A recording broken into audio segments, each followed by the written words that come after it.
Welcome to Living the Spiral. This is a place to slow down, take a breath, and listen to the rhythms moving through your life. Here we explore astrology, human design, the I Ching, and elemental ancestral wheels of the year from cultures around the world. These are old maps and living languages that help us sense where we are in time, what is asking to unfold, and how we belong to something far larger than any single moment. In each episode, we trace patterns in the sky and in the body. We weave myth with lived experience, intuition with practice, and the personal with the collective. Living the Spiral is about learning how to move with change instead of pushing against it. About meeting transitions with curiosity, integrating polarities, and remembering that every season carries its own powerful wisdom. When you begin to listen to the cycles, life starts to feel more connected, more meaningful, and more alive. I'm your host, Alison Dale, and this is Living the Spiral podcast. Magic is what happens when you remember that you are not separate from the forces that made you, and you start acting accordingly. Magic is the practice of making the invisible visible through attention, through intention, and through the words you are willing to say out loud. Magic is not the bending of reality to your will. It is the willingness to be changed by contact with what is real. Welcome to Living the Spiral. I'm Alison, and this is my series called Living the Spiral Magicians. In my previous episodes, I walked the wheel of the year and learned to read the spiral, where I started to understand the gates and the signs and the wheel and the cycles.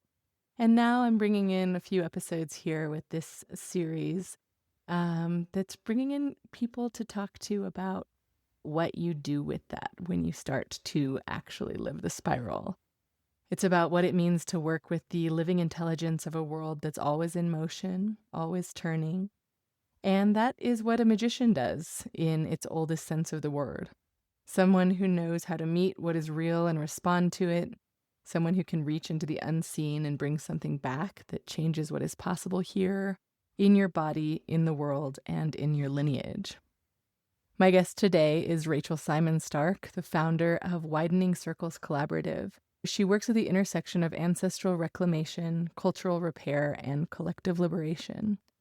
I first met Rachel several years ago at a Dia de los Muertos gathering at the home of a mutual friend, a Qigong teacher of mine, where a group of us came together to honor the ancestors. And it was just the kind of meeting that makes sense in retrospect. There's a lot of beautiful people there, a lot of beautiful conversation, and the veil was thin at that time of year. So we really got into a lot of juicy conversations about ancestry, and I discovered that she does work and leads courses in ancestral reclamation. Her work is rooted in the understanding that somewhere in every one of us, there's an Indigenous Marrow. There's a remembering of how to live in reciprocity, and it's something that dominant culture has done its best to extract and suppress. So what Rachel does through ceremony and inquiry and community is to help people find their way back to that. So today we are talking about ancestral magic and what it is and what it asks of us and why we need it more than ever now. So I'm sitting here today with Rachel Simon-Stark in my recording studio in New Mexico, and I'm really excited to have Rachel here to talk about ancestral magic. Rachel is a friend of mine, local to Santa Fe, does a lot of work with her collaborative called Widening Circles Collaborative about ancestral healing and ancestral reclamation. Thank you so much for being here as the ancestral magic guest on the podcast. I'm thrilled to be here, and I love the new cohort that you're starting around magicians. It's incredible. Thank you. I feel like there's a lot of magic out there in the world, and this is an opportunity to sit with magicians of various types and get into what it is that you're bringing into the world right now and what you find to be important in these times. I'd love if you could start today just talking about how you came into working with ancestors in the first place. Yeah, absolutely. So it came to me. It was sometime around 2018. I had just started my first year of grad school, and I was in a rock bottom place. I felt completely lost and confused. I was deeply conflicted about grad school. I'd actually spent the summer in New Mexico, completely fell in love with it, dragged myself back across half the country to start school and go back to California where I was very, very burnt out and overwhelmed. And I felt frankly quite shattered. It was the beginning of a deep descent for me. And I sat outside at the foot of this gorgeous redwood tree in Oakland in my backyard often. And one day I just heard my grandmother Ruth come to me and she said, "There's more for you here. You need to come back to us." And it just was like a lightning bolt right into my heart. It was so profound. I had completely lost touch with her. I hadn't really had a strong connection with her growing up. So it was unbelievable and also like impossible to ignore the significance of her coming through. And then I proceeded to have multiple either nightmares or dreams with her for nights on end. I found myself in the belly of this ship that she was on at 17 years old, 16, 17, coming to America on her own, fleeing the Nazis. And I just got these visions of her being on this ship, and sometimes they were harrowing and terrifying. And then there would be nights where it was breathtaking and awe-inspiring. And I just had this sensation of this coexistence of awe and terror. And as I was going through my own crushing confrontation in my soul, she was sort of companioning me through the heartbreak and the beauty that can come from those deep places. So that was its own experience unfolding for me, freaking me out. Yeah. Yeah. Really intense. And I kept it to myself and I was just sort of with that. And I knew that it was going to lead into my first novel, which I'd always wanted to write a book. So there was that little seed in there. I didn't know what that was going to be. But because the book was part of it, I then suddenly wanted an accountability group to craft these huge bodies of work in the world. I was friends with a ton of artists. I was hearing in them that they wanted to also create significant projects outside of an academic setting, even though I was in one at the time, outside of these formal institutions. They just like wanted to birth big things. And so I put together this idea of this group of people that could come together for project making. But then it just quickly became a course. It was like the way it unfolded in my mind was a curriculum. Wow. That surprised me. Yeah. And so I dropped the idea of this being this conjuring space for these other projects and just listened to what this journey wanted to be of ancestral discovery, because that was really the impetus for my conjuring, if that makes sense. Yeah. That's beautiful to Yeah. be contacted by a singular ancestor, by a grandmother, and having that experience of both the light and the dark and that kind of initiation to mirror what it was that you were going through at the time. And so the other people in this group that you brought together, was that in a short time frame after that meeting happened that you started bringing people together with this focus? Yeah, it was. The first one was experimental. It was like, what is this? Let's give it a go. There was a lot of structure to it for it being very nascent. The course remains in this format of we start with the present, we go to the past, and then we go to the future. And that one piece did stick around of creating a project to some extent, in that the course participants all sort of through this work, moving through this journey, you end up coming up with quite a lot of content. You kind of like Generative, Yeah. creative, yeah. Totally. Right, It's through a- going backwards. Exactly. It's a Yeah. very inspiring process and a lot comes through. So people did sort of create little there were outcomes, that came through, or different like sparks of, oh, I'm going to explore that and maybe I'll produce something from all this material. Mm. So that was kind of interesting to see that that hung in there. Right. But through this context of connecting with the past and Right. and the future through that, but through line. Yeah. How many Right. people were in this initial cohort that later became this class that you've offered now several times? Yeah, it was about six or Okay. so. Yeah. Great. Yeah. Amazing. Yeah. And I've now offered the course 5 other times. And that did become much more sort of official with me as the teacher and facilitator. And that one was a bit more like co-creative. Hmm. Interesting. Yeah. It was a true experiential moment that came to you while you were in another academic container. What were you studying in grad school? I have my master's in urban planning, Okay. and with a focus on affordable housing and homelessness. Mm. So I do have these two sides of my world. One is the more sort of material, political, or I guess more policy, infrastructural sort of questions around how we function as a society. And then there's this more mystical, spiritual world. But they are totally co-informing. My big questions are, how do we create more belonging on this earth? Mm. And I do look at that from just civic functioning. I think that's Right. incredibly important. Yeah. Like we need systems to guide cohesion and coherence and representation and democracy and well-being. And then we also now need our souls in the room. And that was always a big conundrum for me of like, how do you bring the soul into these policymaking spaces when it's become bureaucratized and we're distanced from that? Yeah, what beautiful parallel to bring both of these types of work into each other. I think that's so important to not keep them in separate silos. Mm-hmm.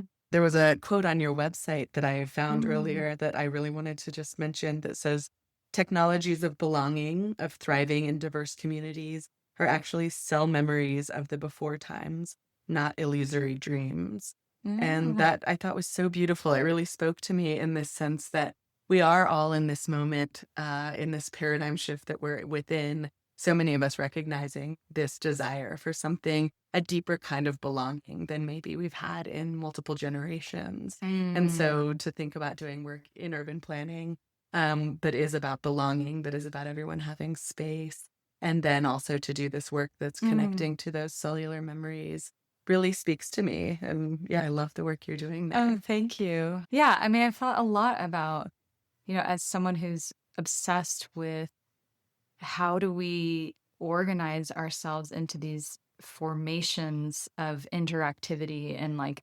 villages and cities, and studying city planning and really getting that background in how cities are built and what the history is there. Yeah, I think a lot about, what did our ancestors do to create mutual thriving and collective flourishing through the ways that they coexisted. And we do have to go pretty far back into, indigenous society and civilization, pre-colonial institutionalization type crises to Right. find that. And so those cell memories are so important because they frankly are far, but they're still epigenetically embedded into our bodies. I deeply believe that. It's like, if you don't know it through experience, you have to know it through memory. And attuning to that memory that's not just in our dreams or waking life or our brains, but to deeper into our bodies and something that's there that Yeah. is more sentient in and of itself, maybe. Yeah. Totally. Yeah. Wow. Yeah. Well, so I love the name of your collaborative, Widening Circles. And I'd love if you could just tell me a little bit about that project and how you came to that understanding or that vernacular around the work that you're doing. Yeah, that's a nod to Rilke and his poem Widening Circles. Joanna Macy's translations generally of his work are exquisite. I live my life in widening circles. His work is very significant to me. It's been extremely impactful around how I relate to just existing, such a sensitive person on this planet. He just speaks to so many tender themes of relating on this earth. And yeah, so he deeply inspired me and continues to. And there's a concept that I play with in my ancestral work, which is it's not mine at all, but it's just something that I deeply appreciate, which is the idea of chosen ancestors. Mm-hmm. And it's something I emphasize a lot as I'm teaching, is that there are a lot of ways to relate ancestrally, and it doesn't always have to be biologically. And there are just these people in our lives that we have an ineffable connection to, that inform who we are in ways that can be as significant as a grandparent or a great grandparent or a family member. And so I call Rilke one of my chosen ancestors. Beautiful. I would love to adopt him as well. Right? Yeah, you got it. Yeah, he's here for it. I think. Yeah. I think they're here for it, wanting to be invoked in that way. And yeah, so Widening Circles is heavily influenced by his concepts around that. And then I think obviously too, just that we can widen the circles of collective concern to encompass a broader and broader community around us. And I have a little graphic for Cultivating Culture, the course, that invokes those widening circles. And at the center is ancestry. Mm-hmm. And at the largest circle is the universe. Yeah. So it's sort of, we've talked a lot about that spiralic nature of like, you come in, you go out, you come in. And having ancestry at the center instead of self at the center is very meaningful to me. Going back deeper into the roots and Yes. knowing that you're made up of your ancestors and you are not a single-celled organism that is just all on its own in the middle of this vast universe. Totally. Yeah. No, thank you for bringing that up. I mean, when I changed my business name from Astrosomatics to Hearth and Spiral, it was something that came to me in a dream as this idea of the fact that I wasn't working with cycles. This podcast used to be called Cycles of Time. And after I did it for a few years, I did feel like I'm not coming back to the same place that I started. Even though I'm talking about Aries season at the beginning of the astrological year, for instance, something had changed in me, something had changed in the world. And so it was like that spiraling upward. And then there also came a point where if you're just getting lost in the spirals and looking outward all the time, which I think a lot of us do in our culture, is looking so widely towards the larger picture, that coming back home, coming back to the hearth and coming back to our root system is something that hasn't been given maybe as much reverence as it used to. There's not as much collective ritual for that type of homecoming. And so the work you're doing with that, the center of the circle, going deep and going back into the interstitial place where we're all connected on that other level too, feels super resonant. A lot of the languaging that you use on your website and in your materials is just so powerful. Thank you. Yeah, I could just say something quickly to that, just to tie some threads together, what we've already discussed, which is that's what I felt was happening when my Omi came to me at that rock bottom place. She was guiding me into that family of belonging that was waiting for me to tap into the power that they held for me. I was living in a very disassociated way previously. I did not have a great sense of connection to my lineage. In fact, I really sort of pushed it away due to trauma and fear and just the density of it. And I neglected the potency of it. It's like you lose a lot when you push your history away and you try to sort of start fresh, almost like you're just individuating aggressively to not have connections to anything heavy and hard. And I see a lot of people do that, and people come to the course feeling that way. I don't want to go back to that. And in fact, I I just want to be someone new, someone distanced from that. These people don't represent me. These people don't, they had worldviews and beliefs that are antiquated, if not hostile, and I'm not like that. And, you know, there's actually so much more there. And I felt that homecoming, it's such a beautiful word you just invoked, that I just sort of cracked that door open with my Omi. And you said, it's that one-to-one relationship, but she was just the beginning. Yeah. Like Breaking the seal. Damn, like, Piercing the veil. y'all are all trying to talk to me right now. This is exhilarating. It's intense. It's overwhelming. But it really shifted my sense of place on this planet to remember that I come from this profound lineage that has so much more information than I could have ever imagined.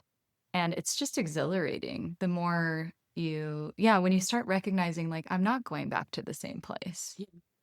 What you just said, it's like, I'm always coming back to this from so much more perspective. So even when I teach the course, I personally get so much out of it because we're not coming back to the beginning. We're coming back to the same themes, but from this up-leveled orientation. Yeah, what I've found in studying ancestry, I took an ancestral course earlier this year with Daniel Four and his team with ancestral healing. And it almost felt like when I've taken other courses in the past to dive into something, an interest of mine, for example, I'm able to kind of go in and then come back out and say, okay, I'll leave that. It'll probably come back around in some way, shape, or form later on.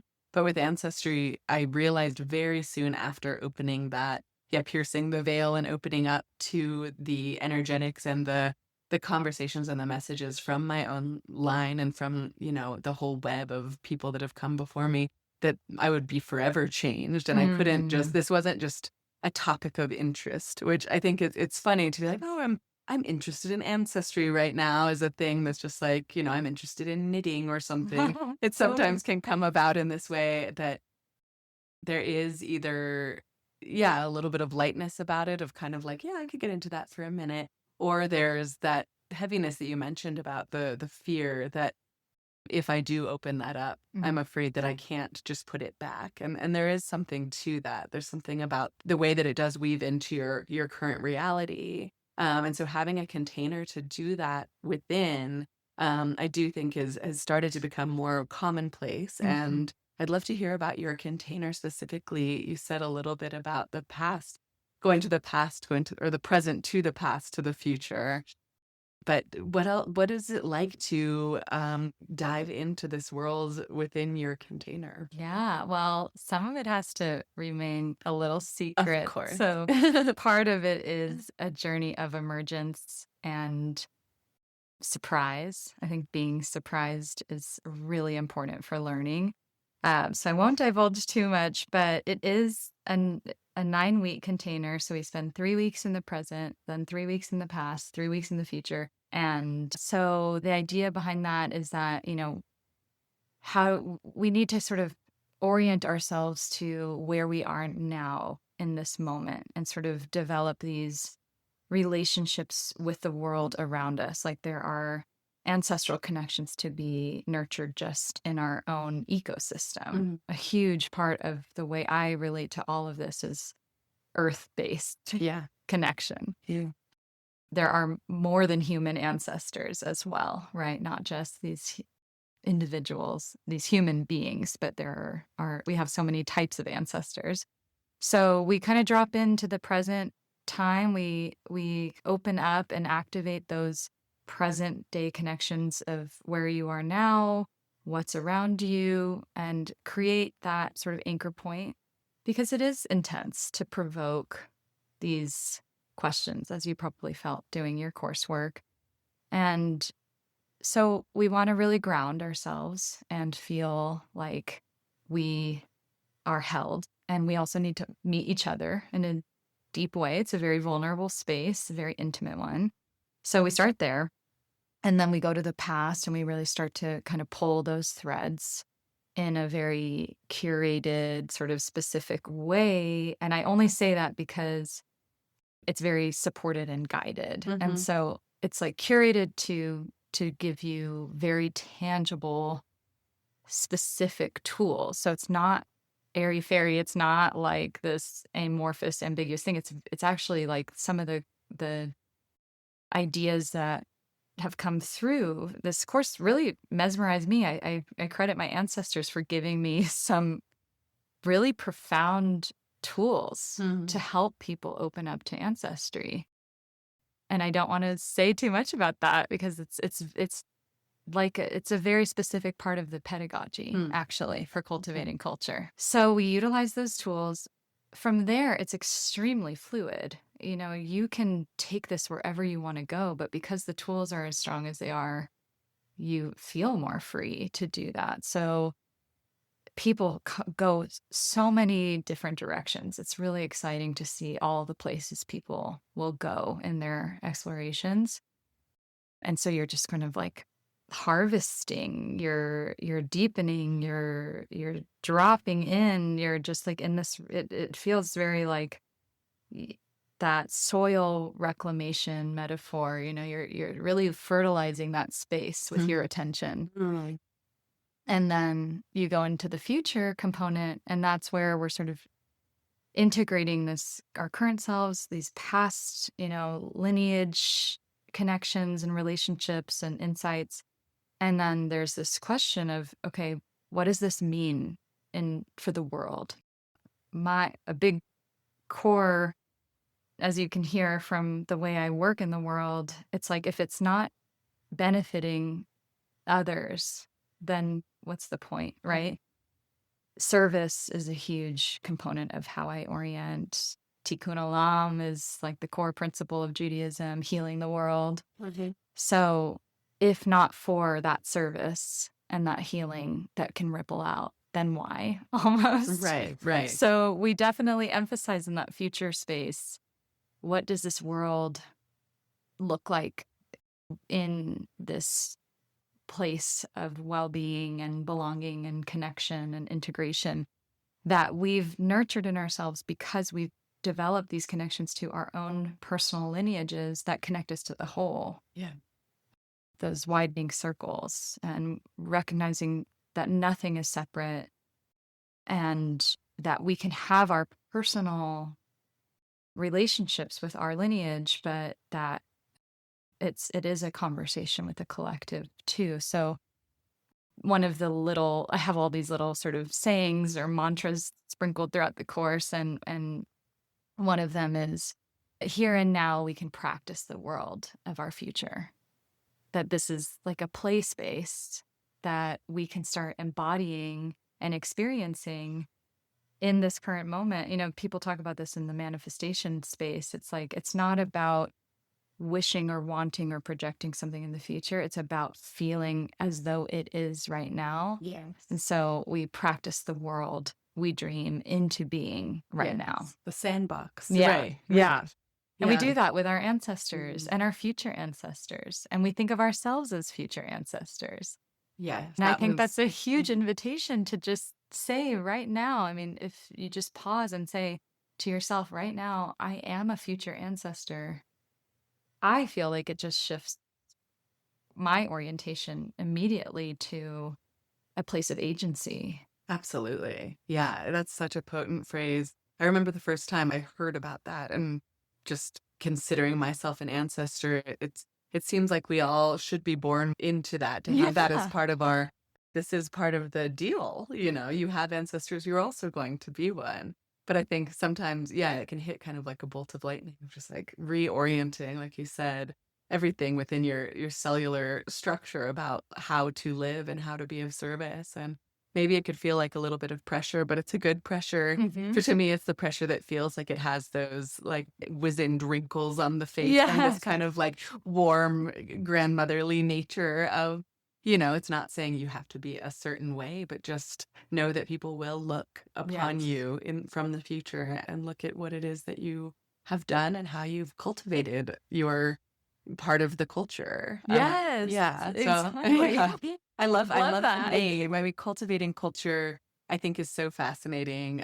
Just when you're speaking about earth-based reciprocity and regeneration as informing your work. Widening circles to me feels like a pebble thrown into a pond and then the rippling circles that come out from that, and the ripple effect of being an individual and connecting with other individuals through this work, and how much of just by doing that, you're already doing the service, because the ripples that will continue to move outward.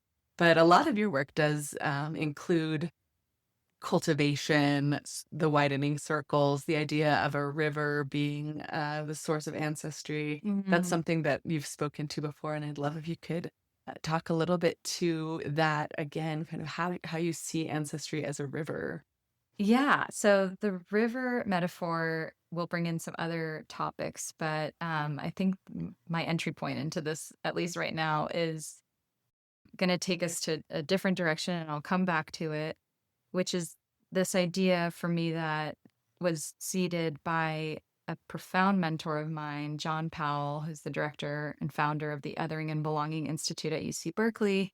I had an incredible privilege of studying and working with while pursuing my master's. And he describes identity as a river.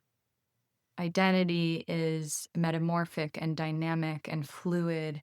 And the second we try to force identity into this fixed notion, we lose everything that identity even is. It's meant to be something that's evolving. And so how can it be that there's one way to be this identity, right? And that just revolutionized my world. Not that I ever thought of identity as this rigid thing, but in an identitarian society that we live in, and like I think very dangerous pressure to conform to these, like, check the box and you're this, and this.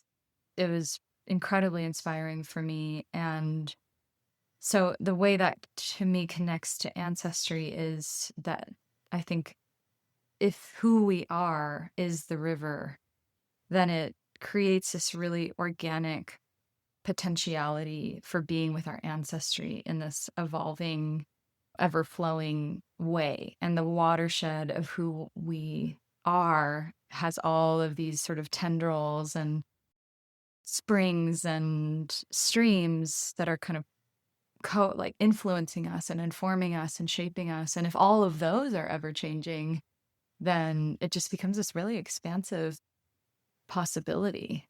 Absolutely. Absolutely.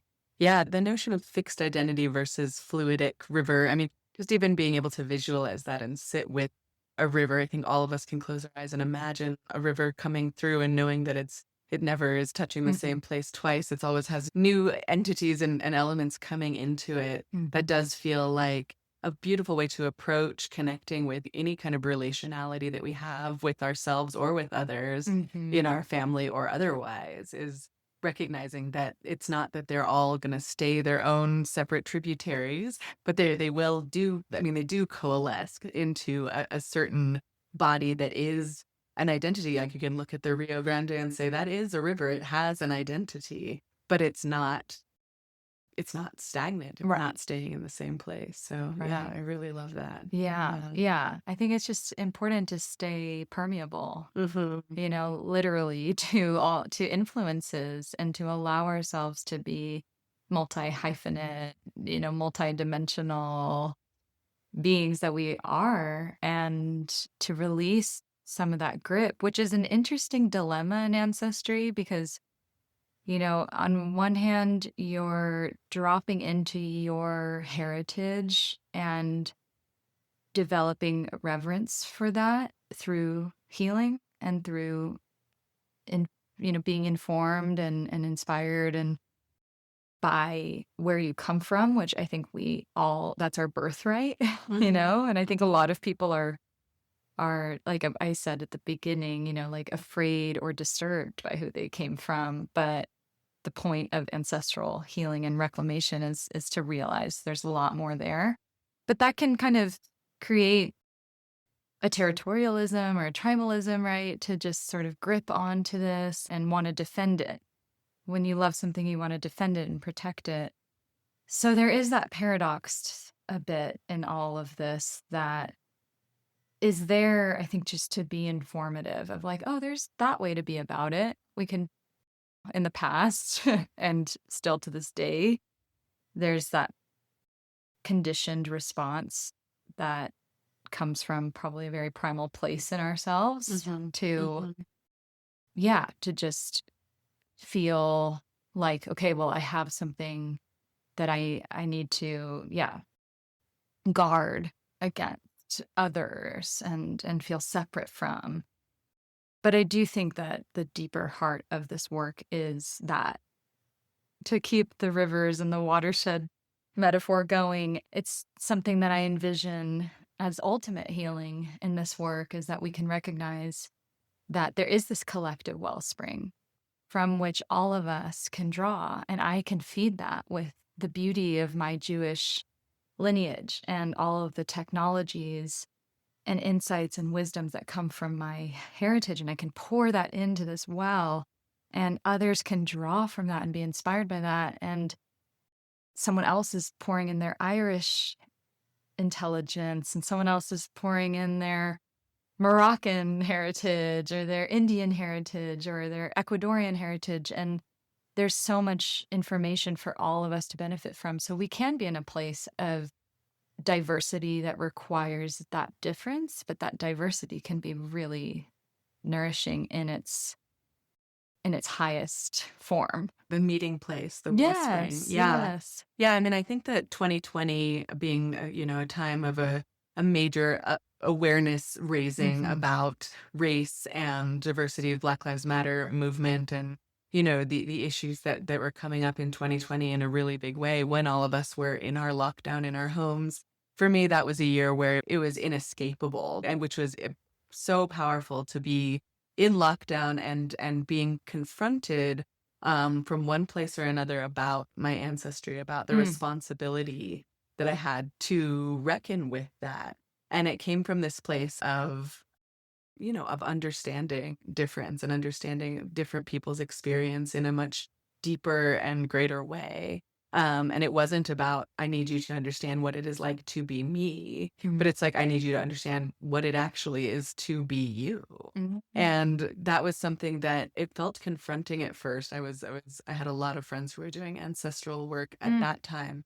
And it felt like there was a bit of like I have to do this. And I remember grappling with that. There were a few containers that I almost joined about whiteness and about being a white person. And I didn't end up joining any of them at that time. I had a young child. I was focused on raising a baby toddler. And so I just didn't have the bandwidth for it, but it stuck with me as like, one day this will come through as something that I do need to do.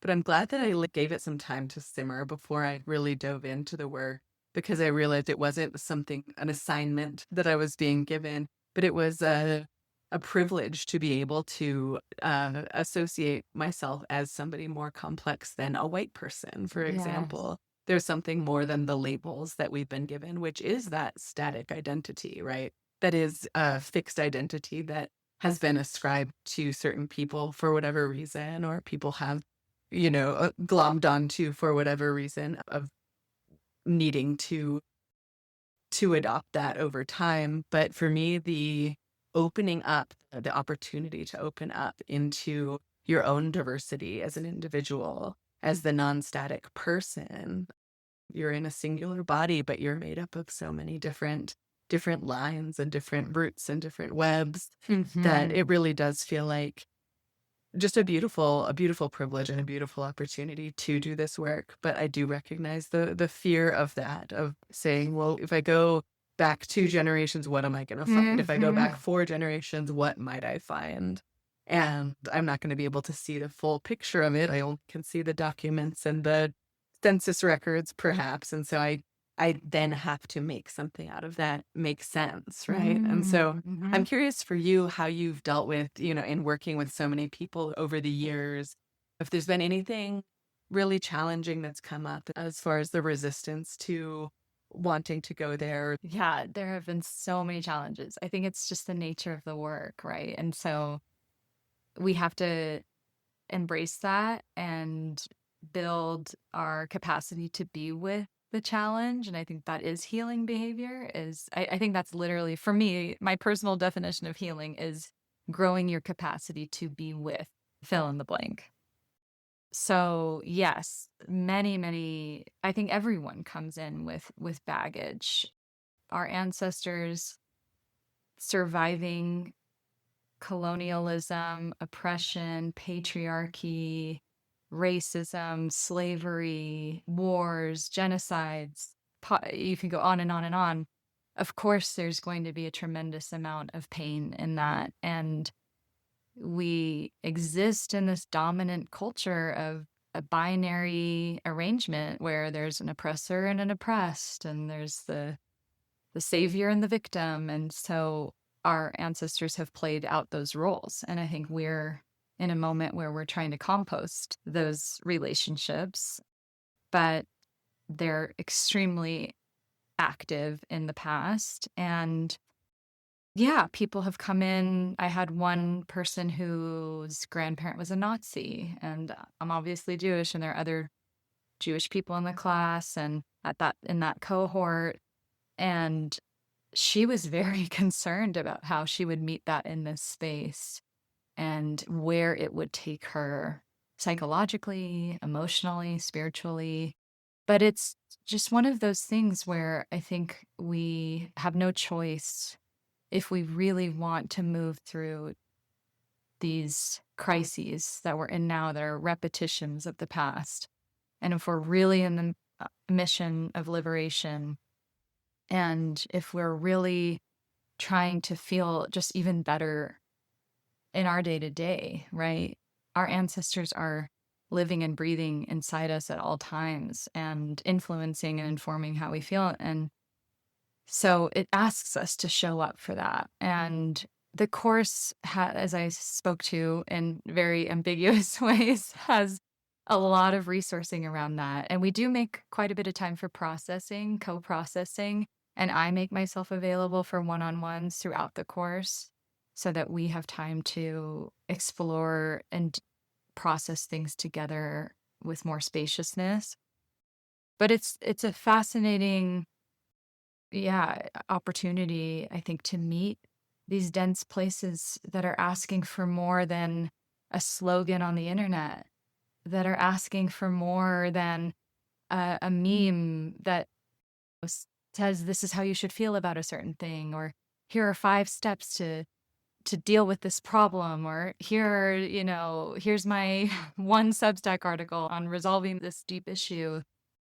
It's not memeifiable, and it's not like a hot take on Instagram. This isn't that. And that's why I have trouble being on the internet. I have trouble promoting my work because it is so much more than anything I could condense in a TikTok or an Instagram reel.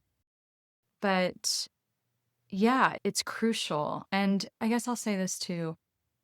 Shame is not helpful. Like, I've heard it described as one of the most useless emotions we can feel. What is healing is humiliation. And there's a big difference in that. And to humble yourself, that shared root word, can completely transform your life. And to meet those places in yourself where there is ignorance, there are behaviors that you're embodying because you've been indoctrinated into dominant culture. You speak up too much. You speak over other people who've been marginalized. You're taking up a lot of space. You're receiving benefits that you're not acknowledging. You have privilege that you can't see. I think it was vital for us to go through that portal of the George Floyd, Black Lives Matter, 2020. Well, it's way older than that, obviously. We all know that. But there was a flare up around that so importantly. And I think we can all be grateful for what we had to face. And we're still seeing that, though, to be fair. It has not gone away. The topics have changed. We're seeing that with Israel and Gaza and Judaism. And how do we be about these topics together, online and offline? We're messy, we're clumsy, we're saying things we shouldn't say, we're coming up with a reactive posts to speak up, we're doing it wrong. And I think that's all part of learning. And there are moments that devastate me in that. And I've gone through horrifying personal experiences of people trying to meet current events from a perspective of greater like being more informed about how to hold their privilege and histories of oppression. Mhm. Sometimes people call it being woke, but it's not only that. It's like we're learning in public how to evolve. Mhm. And it's sometimes extremely painful. And as I'm describing, like I've personally been very hurt by that. But I see it all as essential to work out these tensions, and I'm proud of us for doing it. Yeah. And if we just hang in there with each other a little bit and we keep working at it and don't get defeated, I do think that we're growing tremendously. And we are cycle breakers. I deeply believe. I mean, you can speak to this way more than I can through your knowledge and expertise. I only feel it, but you've studied it through all of the different modalities that you are just brilliant with. And just from my perspective, I do feel like that generational shift is real, and we are able to meet what our ancestors couldn't at the Yes. time. Yeah. That's a big for me, which we've talked about. We have the resources to look back at these times of horror and devastation, to meet them now with different tools, yes, and I think that's happening, but to also go back to things like the Holocaust or things like the witch trials, which have come up in the class, or things like, mass genocides that have happened globally and historically across many different cultures, indigenous genocides. And to actually go back and bring that knowledge to them is fascinating. Mhm.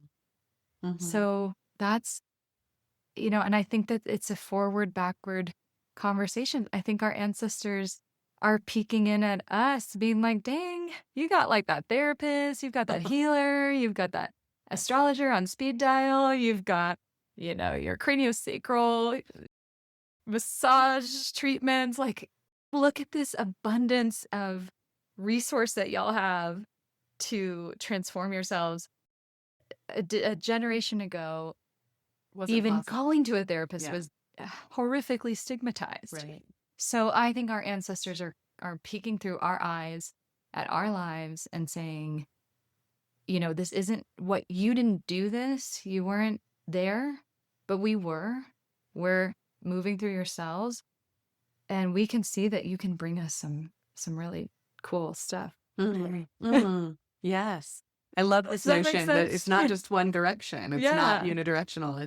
It's bringing what your life is bringing and passing that backwards as you're learning from them and learning from where you came from. The ancestors are also learning from us and the way that we're able to live and able to recontextualize everything. Right. And yeah, I mean, I love that you bring up humiliation. That word feels scary in itself, and that is something that we're grappling with, is being in these shared spaces now with the way that the internet works and social media and the comment sections. There is, I think, a lot of humiliation and a lot of people putting themselves out there. And I love that you bring humble and humility with humiliation, because sometimes I forget that those connect to each other. Humiliation feels like deep embarrassment that is more akin to shame in that word, maybe in my body. But being humble and showing up with humility feels like a different path. And the fact that they're aligned, and that humiliation is really just, I showed up and I was humble. And, I think of Kendrick Lamar's song, Slow Down, Stay Humble. And it is, I think the slow down part is like, you need to slow down Yes. in order to be humble.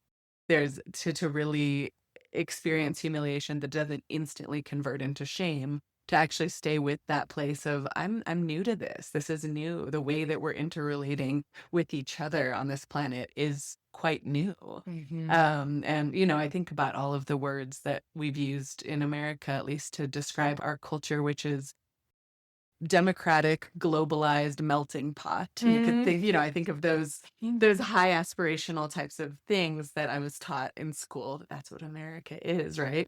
This melting pot. And I think in some ways, a lot of people in various countries have leaned into what I would say is like the age of Pisces desire to merge and desire to be like each other and to not have identity labels and to just be like, we're all, I don't see color, I don't see gender, I don't see, this kind of like, it is aspirational to want to be all part of the same thing. But I think as we reach the end of the age of Pisces and enter kind of getting into the age of Aquarius, we're on that cusp, we're kind of moving towards that. Aquarius is about a network effect. It's this era of still being interconnected, but not merged. And so really recognizing our own identity, our own distinct cultural lineage, our own, like everything that makes us truly individuals, but that's not exclusionary. It's so that we can share that with one another.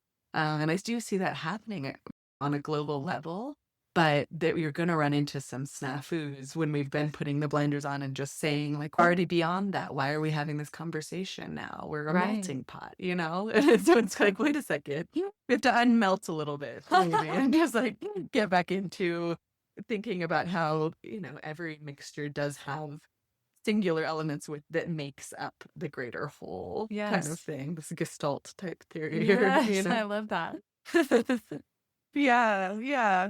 I'd love to hear about for you. You've talked about how ancestors have come into your life and how you've shared that with others. Do you have any particular moments that you'd like to pull out from your own conversations? Like, I'm just curious how ancestry shows up for you. Are you receiving words, or are you receiving poems, or is it a sense in your body, or what is the relationship for you personally with the world of ancestors that have come before you into the present moment? What a great question. Yeah, going from basically zero ancestral, let's say 10% ancestral connection, to now it being a mainframe for how I exist has been a journey of opening and receiving. I did write my novel. I'm currently pitching it to agents, and I would say that was a profound ancestral immersion. I knew that my first book needed to be as close to the chest as possible, and it's historical fiction, but it is loosely autobiographical, as pretty much every book is. And my ancestors really co-wrote that book with me. Wow. And it was one of the most miraculous, exquisite, harrowing experiences of my life to be receptive to the depths that they wanted to go to, what stories they wanted to share.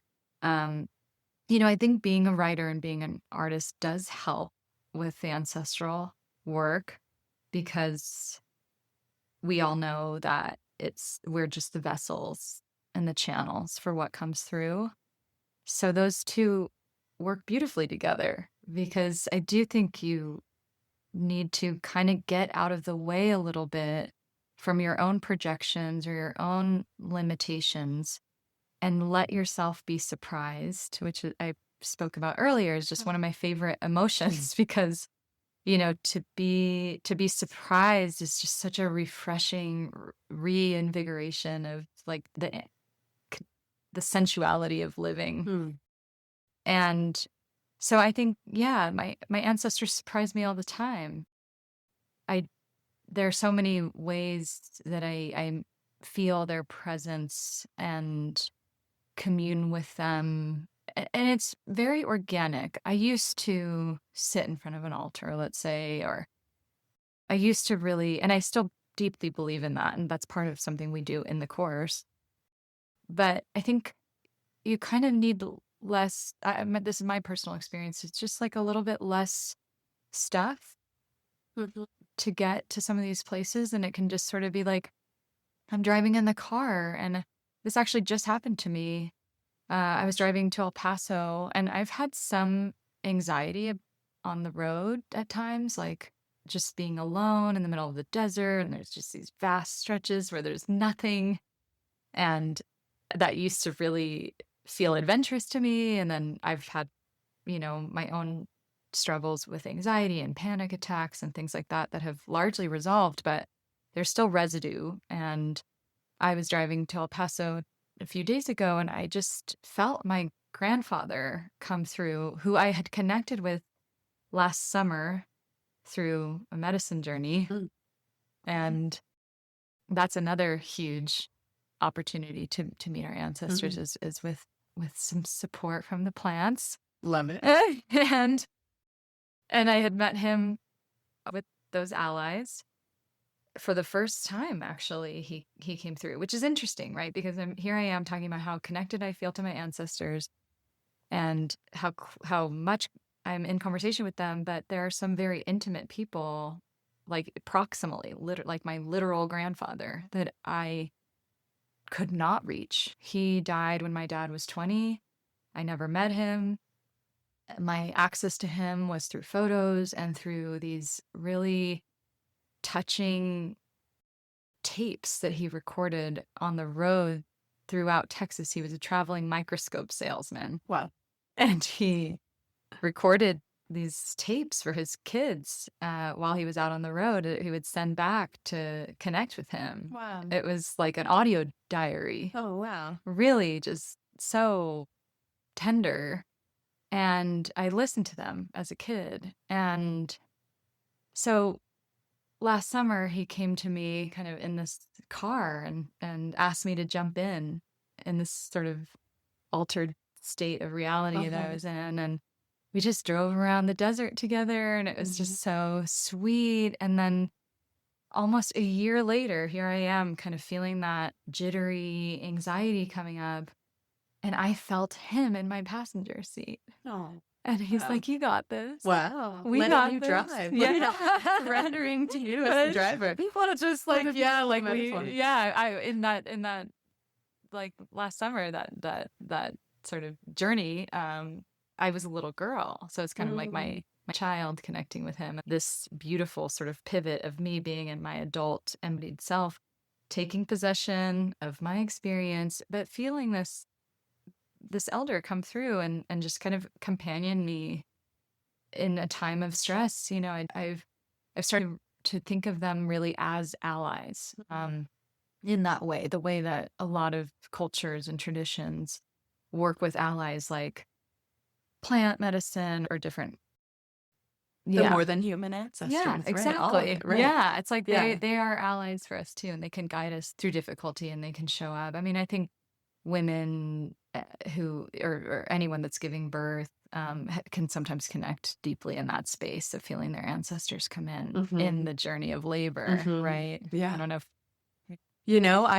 I feel like the competency surrounding this is something that is newer to me. When I gave birth 7 years ago, and I definitely felt connected to the all that was. I spent 20 hours oming with the same track again and again while in labor. Wow. And felt connected to my doula, who was I think she was bringing in a lot of ancestral support in a way that wasn't explicit, but I did feel connected to wholeness in this way. Yes. But it wasn't specific to my own lineage or my own web of relations, because I just think that was fairly new to me. There was something about, for me, not knowing how to access that. And since then, I've been in a lot more spaces where at the beginning of any container, whether in person or a Zoom call, the ancestors are welcomed in, and the guides of various capacities. And I love that. I feel like that's coming into just more common culture than it used to be. I think that used to be a little bit more reserved for a sacred journey of something specific or a certain type of person that was able to access that. At least for me, it felt like I didn't have the entry point to communicate in that way, or that I would be faking it if I was trying to bring that in. And so now, like, I'm seeing just more and more permission, where almost every Zoom call I'm on these days, someone's calling in the ancestors. Usually the wise and well ancestors is the theme that tends to come up, or the way that it's phrased. Bringing in, making sure that we do have boundaries surrounding what types of energies we're bringing into the room. I think that people still have a sensitivity to ghost stories and feeling of Right. ghosts. And so our ancestors, are they ghosts, or are they, you know, what exactly is this energy that we're bringing in? But yeah, I'm curious about your thoughts about that, as far as when we're talking about the ancestors as a general thing. Do you have a specific path that you're connecting with a certain lineage or a certain type of ancestor? How do you relate to that whole field at large? Yeah, yeah, it is very popular to call in specific ancestors. And I understand that and I respect that. I take a very different approach, and yet it comes with deep acknowledgement that protection and some sort of desire for, yes, safety in these explorations is important. So I never would neglect that. But I remember one of the first experiences I had right around the time when I was communing with my Omi. I went to this witches thing in San Francisco. I think we talked about Which is that. confluence. Witches Yeah. confluence. Yes. The witches confluence. There was some session in which the theme was connecting with ancestors, and that was the first time I ever heard that. Only bring in the wise and well ones. And I immediately felt an aversion to that, just instinctively. Couldn't understand why at the time, but the more I started to conjure this curriculum of my own and drop into my experience, I actually didn't really have the privilege of only having wise and well ancestors come at me, to be fair. So maybe that's why it wasn't like, as I described, really receiving this and almost being like grabbed by the neck by my lineage to come back. I didn't really start from a perspective of, I have no idea what this is, and I'm just going into this. So maybe that was beneficial because it opened up my conception of meeting ancestors as they are, as they were, and their wholeness and their fullness and their truth, not needing them to be a certain label that I was placing on them from my vantage point or my perspective. Because if I really think about it, like at any snapshot in my life, if someone looked at me, they just kind of like turned on the screen and there I was at 18 or 14 or 28. Would I be well at that time? Unwell? Are you Right? welcome? Yeah. In the And fullness of who you are. yeah, what would they say? And from what perspective would they Mm. be judging that wellness or unwellness from? And I think it gets tricky to try to perceive someone who was a whole human as one thing. And also, what does unwellness offer us? There's so much information in someone's unwellness. There's a tremendous amount of wisdom and insight in someone dropping into spaces of unwellness. I'm not trying to glorify being unwell or anything like that, but it's part of living. Yeah. The human experience is no joke, and we're constantly navigating that and wellness and unwellness coexisting simultaneously. Right. Maybe you're physically unwell, but your spirit is deeply well. And so it just starts to become a really complex idea. And if you create these limitations and you put up these walls, you can miss out on a lot. And, I think a lot about this Krishnamurti quote: it is no measure of health to be well adjusted to a profoundly sick society. And that's where some of that inspiration around the unwellness being educational really is important, because here we are talking about these vicious forces of colonialism and oppression and patriarchy and violence. And I trust that our ancestors were not 100% well adjusted to that at all times.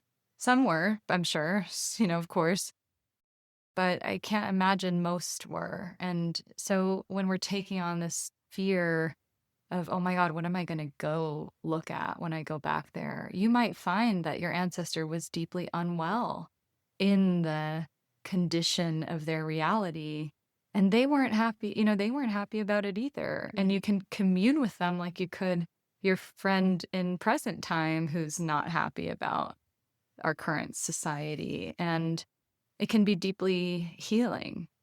And I also think about, there's just something really poignant. You asked like some powerful moments of connection with my ancestors.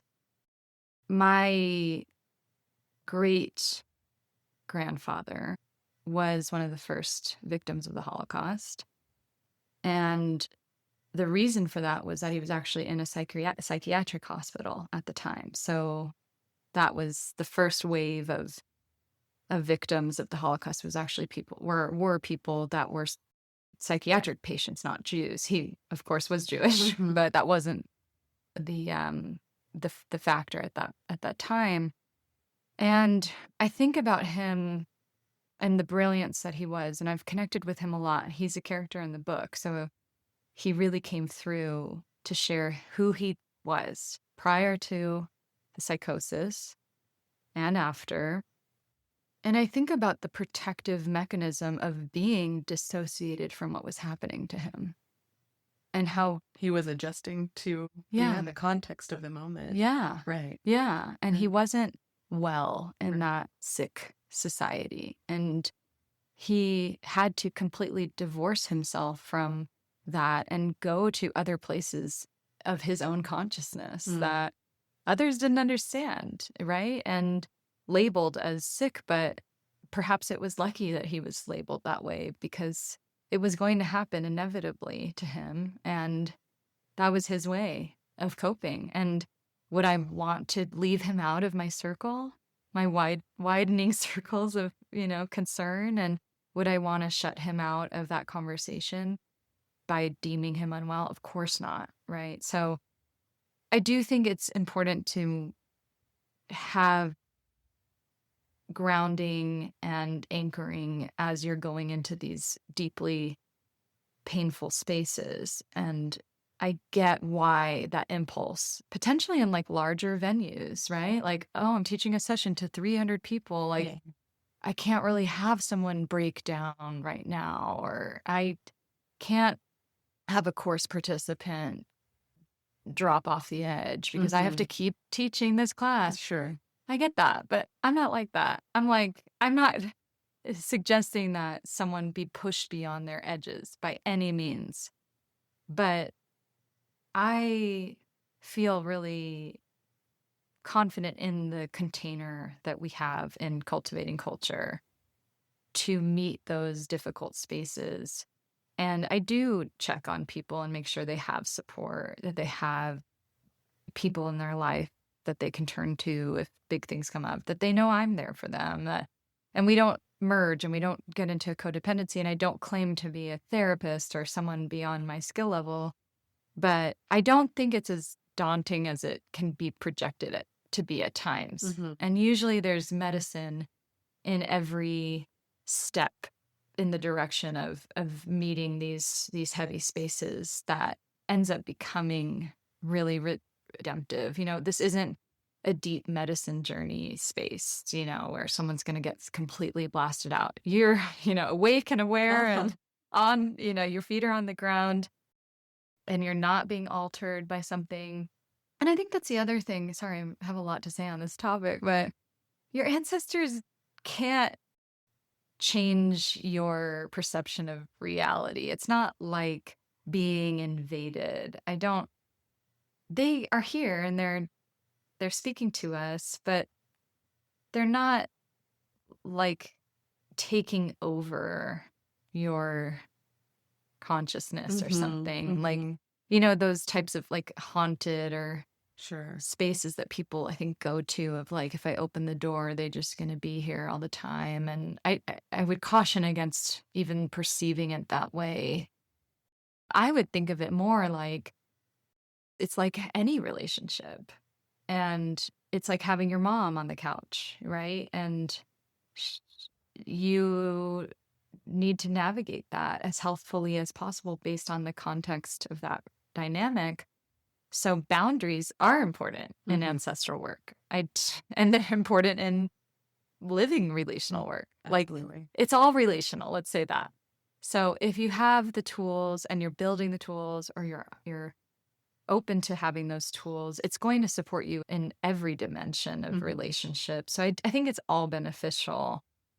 And of course, we do need to, like I said, have those boundaries, but I don't think we need to be building walls, if that makes sense. Absolutely. There's a big difference between a boundary that is permeable and movable, depending on what you feel ready for, knowing that you have the responsibility. You can step back. Yes. You can take a beat. You can put it down for a bit, but you it's could not say- about not entering the room at all, because there potentially could be something harmful there. I think that what you mentioned earlier about capacity building really shines through in this place of healing being about capacity building, not about making everything perfect. It's about learning how to interrelate and not have to put a specific label on it, but being able to be in the same space and know that you have enough capacity to know when it feels like too much, perhaps. Yeah. Right. And saying, okay, Grandpa, not right now, Right. or I don't really want to go there in this moment, but I see it.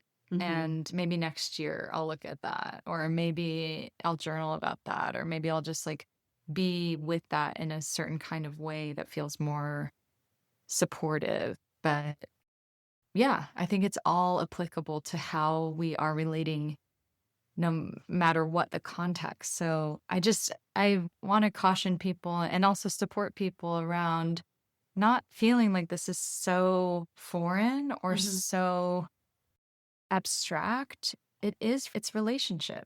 Yeah. And we know healing is relational. So whatever you're learning in an ancestral course, it applies to your partnership or your parent, the way you are with your parent. And it can reveal things in those for you to support you in those relationships. And it can be just so, it doesn't have to feel like this deeply alternative environment. Yeah. I mean, harking back to this quote that I read earlier about the cell memories of the before times rather than this kind of idyllic future that has never existed before. Sure, yeah. It is this cyclical way of thinking about things. But most of our ancestors did have ways to connect to their ancestors. There was less of a cutoff. And so in that way, it was organic and it was relational by default. And the fact that so many of us in modern times have been given kind of a permission slip to just look ahead. I think there's been something about this exaltation of transcendence, or about just getting to the next place, the up and to the right kind of future orientedness that's so embedded in capitalism, of just like, if you just get to that next place, chase the carrot, then everything will be okay. And if you look back, then you risk going back, right? And I think that there's something embedded in most of us through the overculture about that idea that, like, if you open up just a little bit to the past, then that means you're going to be kind of sucked back into that void, where really, like you've mentioned many times, it is the fact that time isn't a straight line. Even just that, that's something that I work with in the cycles and the spirals of time that I study, is just the fact that we are always coming back around, and that thinking about time as a straight line has done us a big disservice in disconnecting us from our past, as thinking it is like lesser than, or the future is what matters. And so I think that the work that you're doing is so powerful and so magical in that sense, that it is recontextualizing, and it's bringing in the future being a relational place rather than a place of just us getting to like the gold medal trophy level or whatever it is that we've been taught we need to do. Right. Especially when you think about just how much detachment that requires. And this is about the opposite. It's about your root system. And I feel that if you really have that root system intact, what you are aspiring toward is so much more integrative and supportive to the whole than if it's dissociated, right? If you're just like kind of hanging out above, just hovering, above anything real, and just kind of always looking at that horizon line. That's not how we were initiated into being humans in the past. And those profound cultures, like you're saying, cultural tools, I should say, were there was something incredibly important about sinking yourself into the soil of who you are. And I do think that's a big crisis right now. I think people are deeply afraid and alone because they don't know who they are. And so you become much more susceptible to taking on indoctrination when you don't know who you are, right? You're reaching for things, you're looking at everyone else, you're on Instagram, you're trying to become someone else all the time. And what you're missing is that incredible resource of information that is waiting for you, that's just like knocking on the door saying like, we can tell you who you are, and we can help you find out who you are, and you are connected, and you do belong. And from that place, I think you just make higher integrity choices because you're connected to something. You're not just kind of this, like you said before, like floating through space, like trying to become something, trying to achieve something. I love to think about how we all have a million ancestors behind us. I love that. That number, unreal. Yeah. Right. Like, we ain't new to this either, right? There's that humility piece. Yeah. Like, whatever, I mean, yes, to neglect those millions of people behind each of us is to lose out on a lot. Oh my God. Yeah. Yeah. I mean, when I was going through a really hard time in 2019, 2020, I came to New Mexico from California as well. And I was walking around Taos with a couple of friends, and we all decided to get tattoos of the earth element. Amazing. And with this idea of marrying the earth as something that would always hold us, and not just kind of relying so much on a singular other individual, when you're going through rupture and crisis in that way. And I was noticing, just being back in New Mexico with so much land here that you can connect with, that laying on the land, putting my feet on the earth always did make me feel more grounded.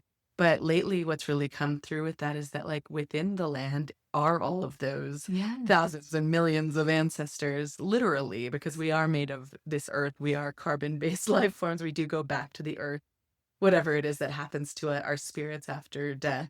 The fact is that our bodies are of this earth as well. And so to consider that connecting with the earth and connecting with the depths, connecting with this idea of descent that I think is rising a lot in popularity right now. People are really kind of connecting to this word of the descent, not as something that you have to go to then come back, but actually just to be in touch with all of those millions of humans that have been before us and that are creating that soil for us to sprout out from. And you look at plants, and they root down first before they grow up. It wouldn't be possible any other way. And they stay rooted to keep growing.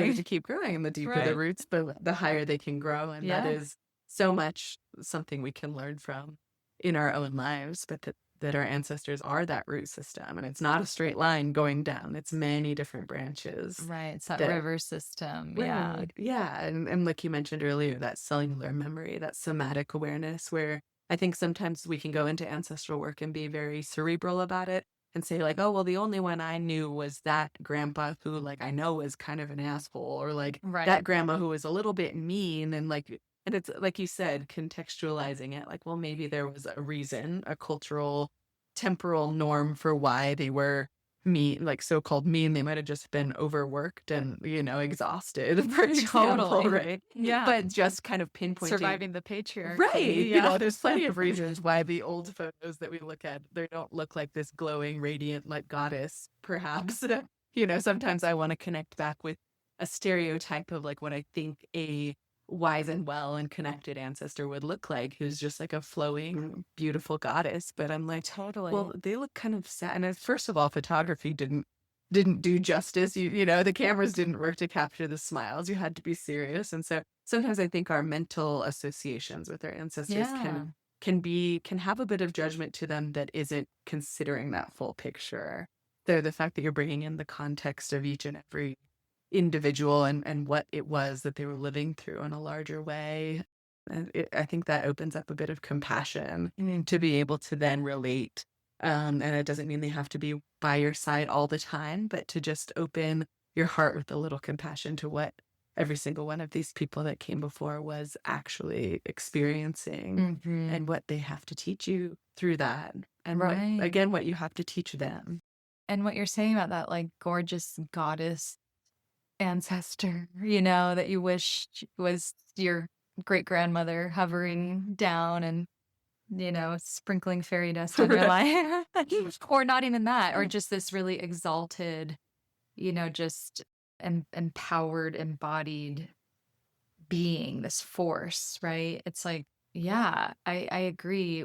The more recent ancestors had to survive a tremendous amount of like the peak of going through this really harsh. I mean, we think about like those long cycles of time, and this is not exactly the territory I'm that familiar with, but like people say like 6,000 years of living in this particular era that's been really tough, right? Right. If you look at the Yuga cycle, for The example. So, yeah. yugas and things like that. And I also try to, you know, in that non-linearity idea, those ancestors that preceded this dense period marked by really sort of barbaric ways of existing on this planet, these artificial, arbitrary constructs of hierarchies and racism and sexism and all that, you know, that are just so unnecessary. They're infuriatingly unnecessary.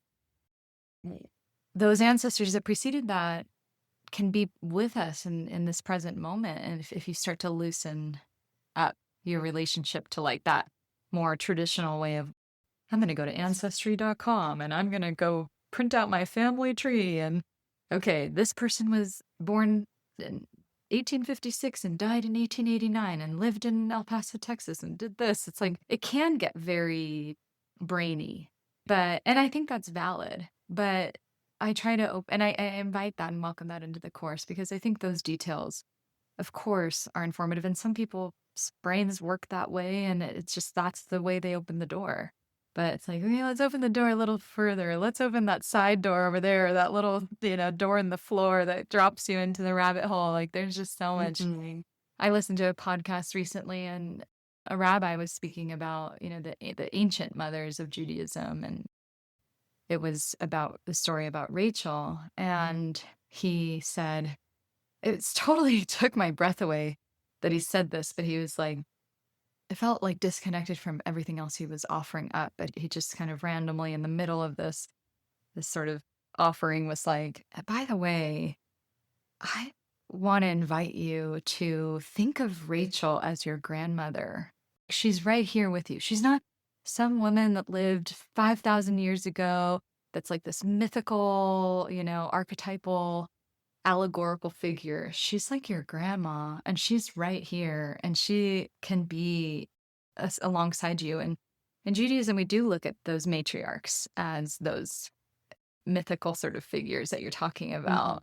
And to just shift the timeline and let her be more modern is like just so profound for me. And I think that's something we can all do. I also like to remember a great teacher of mine from the Celtic lineage, a Celtic shaman, says, we all have indigenous marrow in our bones.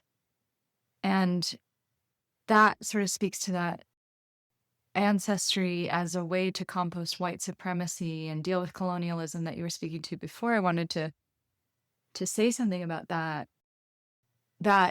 indigenous wisdom that we celebrate, essentially, some of us more than others, that we all should celebrate, is something that we all have. Yeah. And as white-bodied people, that shame piece of, you know, we have been the oppressors and we have caused all this violence. It's like, let's be more exploratory about that, because there's a violence that has happened to us too. And I say often in the class, everyone has been colonized. It's just a difference of how far back you have to go to that pre-colonial indigeneity. Yeah. But it's inside of all of us. And that's, I think, much more healing of white supremacy and of these forces of oppression, we can see ourselves as unified and its antithesis, not that we're representatives and we're like in the, we've been conscripted into the army of white supremacy just by being born and our skin tone. It's like, no, this doing ancestral work invites you to bring forward that old wisdom, right? And reconnect to the indigeneity that is still persisting in people that haven't been colonized. And we can be together in that. We can understand the difference that we have and like the amount of healing some of us have to do, but it's there. And it's not to bypass. It's just to say we can all find ourselves together in this and fertilize that and bring life to that energy instead of this like defeatist, depressing energy of I'll just beat myself up because I'm one of those people, right? Right. Yeah. You get what I'm Right. saying? That's Yeah. not going to help. That's not going to get us anywhere, really. It's learning to have compassion, and it's learning to have boundaries and to know the difference, but really to connect with something that's further back than maybe ancestry.com can deliver to us. That's it. Just opening up a little bit further to say, okay, there is something, and maybe it feels like too far of a journey to go back. But when we think about it as like a cellular knowing rather than a mental knowing, a non-linear type of thing, it's kind of like time travel where you can have someone right next to you who was deeply in relationship with the earth itself. And I think that that's what indigeneity, what we're really getting at with that word, as far as everyone at one point had a connection to understanding the cycles of the earth, understanding how plants grow, understanding what the patterns of the animals' rhythms were. And just by going there, it doesn't have to be in comparison or contrast to another human and their lived experience, but just knowing that when we can connect to the earth and connect to the larger workings that are beyond the solely human experience, that does create that unifier that's not bypassing, right? That is larger than that. Yeah. It's like, yeah. So I definitely agree with you. It's important to cultivate space for that connection. And, the plant medicine that you mentioned is a way to do that, but even just touching grass, like it's a kind of, that is an Instagram meme. The meme. Just touch grass, Go touch grass. but it's true. It's like, that's what helps us get there sometimes. Definitely. And that's what can kind of like cut all of the judgment and the shame and the blame of the recent ancestors out, so that then we can grow our capacity to start to work with what's a little bit more difficult, right? Exactly. So, yeah. Beautifully said. Yeah. Thank you. Yeah. No, it's been so lovely talking to you today here about all of this. I think that my final question for you is, what do you think that the ancestors most need from us right now? You mentioned this kind of multipolar relationship where it's not just them teaching us, but is there something that you think that the collective of our millions of ancestors needs from us right now? It's a big question. We're going to the outer limit of this widening circles, but if anything comes up for you, we can leave the listeners with as far as. Yeah. Oh, God, that's a gorgeous question. Do you mean something that we can give to them, like offer back? Yeah. Interesting. I love it. Gosh, there's probably a million answers to that question, but what my heart feels in this moment is that recognition that we are so resourced in these times. I know that it can feel like a lot of deprivation and scarcity and separation and terror. It feels like things are escalating beyond our capacity to deal with, and it's like never been scarier. But relatively compared to what they existed through, just even having our phones, having insight, information, access to one another, even in the darkest times that many of us are surviving right now on this planet, we're still just so profoundly resourced. And if we can leverage that resourcing toward the healing potential that's available through connectivity and compassion and integration, I think that's one of the big invitations that our ancestors are asking us to to leverage, Right. right? Fresh To water. send back and the to simple things, but yeah, flush the system with all of that. I think it helps Okay. to put things in perspective sometimes, because we can get on the doom scroll or the doom and gloom train of it's the worst that it's ever possibly been. And Yes. just to consider that the gift that we can give is just recognizing that we do have the resources to continue building capacity, right? I think too, yeah, it just with that resourcefulness, if we can really embrace that, I think we're being asked to step into our agency fully, which there are astrological signatures, right, Yeah. about that, which I Oh, want yeah. to speak to. But I do think that it is a time releasing victimization. That's one of the biggest themes in my work and my obsession, just wandering through the world, thinking about this, getting my matcha. I'm like, God, we need to release victimization. But I do think that is just such a profound message that is being asked of us from our ancestors to say, we need to release this construct, this very collapsing, claustrophobic idea that we are always being taken advantage of, compromised, undermined. I get where that comes from. Mhm. We want to be heard and seen for the abuses that we faced, and they do too. But we can't end there. And we need to keep going to that next step that we actually have the resources to empower us to do. And I think that bridges really powerfully together as a message of you do have the resources, you are being witnessed and seen in these traumas. Like that's the entire conversation that's happening prolifically right now is trauma and victimization and now it's becoming time to it's a strange way to say it, but it's the time is upon us and only opening to surrender the construct of victimization so that we can step forward as leaders, as builders, as future present ancestors. Yeah. And those two come together incredibly powerfully to be a hugely transformative combination for moving forward into this next era. Yes. I love it. Agency, empowerment, putting victimization away. There's been maybe not an overemphasis, but we've emphasized trauma a lot.